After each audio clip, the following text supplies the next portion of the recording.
Hi, my name is Andre Kent Jr., and as you know, I am an alumnus of Pitt Community College and slightly East Carolina University, that Pitt. And it's come to my attention that the comment of slow blonde has come up again. And slow blonde was addressed through bullying versus reality television, but I wanted to address it again. And we have an anti bullying, anti harassment policy put on most campuses.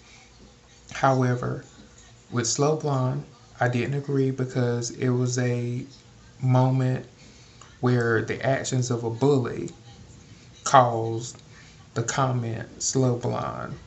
And it kind of just took on a life of its own once I started winning. Once I started winning, and making championships and stuff, someone wanted to bring it back to my attention that I said slow blonde and how can you hate people with blonde hair, this, that, and the other. And I wanted to address it in a proper and appropriate manner. So with slow blonde, I was addressing the actions of a bully, and I was a child back then. I was probably in the sixth, fifth grade, and somebody wanted to bring it up right now, and they wanted to bring it up while I'm bringing in my awards, sending in documents and paperwork. But with the anti-bullying and harassment clause, you can't just ignore handicapped and special needs children with disabilities that are bullies. If someone with special needs or has a handicap or disability becomes a bully, or they bully other kids or bully other children, or they use their handicap for special favors, or they use their handicap for special privilege, or they're bullying other students, and they come to your office after bullying a student, and you reward the student with handicap and disabilities by saying to a regular student, well, they have a handicap or disability, I feel like you didn't discipline them properly. Because these problems will keep coming back up, and it opens up the doorway for other students that have disabilities or handicaps to continue an abuse of power where they have a handicap and disability and are provided every bit of assistance to assist them with their handicaps and disabilities. And I personally did not agree with the slow blind joke as an administrator, but I make no apologies for it. It's not about apologies, it's about correcting the actions and the behaviors of bullies and then their parents that want to protect their child with disabilities and handicaps that has become a bully or becomes or has the chance of becoming a bully.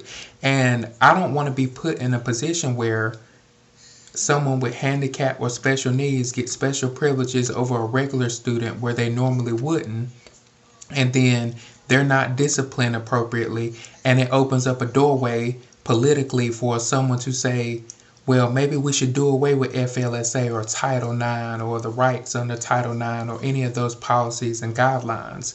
I feel like if we did a better job of disciplining those who are at fault, regardless of their gender, regardless of their special needs or handicap, being able to discipline as an administrator is something that is very important to me.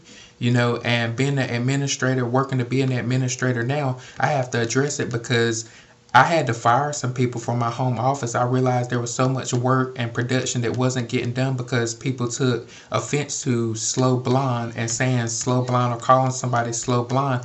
But at the same time, you have a job to do. You have a responsibility, and you have a responsibility to complete the job that is asked. So while you're doing that or having backroom discussions or saying this, that, and other, if you can't discipline a child with handicap or disabilities, or you can't send them to an administrator to do so, then that is your problem, and it's also a problem for everybody else because you put those kids that aren't doing anything, or those kids with a handicap or disability that can control themselves and know how to act, you put them at a disadvantage because you won't discipline somebody with handicap or disability. So no, I do not apologize for saying it as a child, but I do want to address it now. Would I do anything like that now?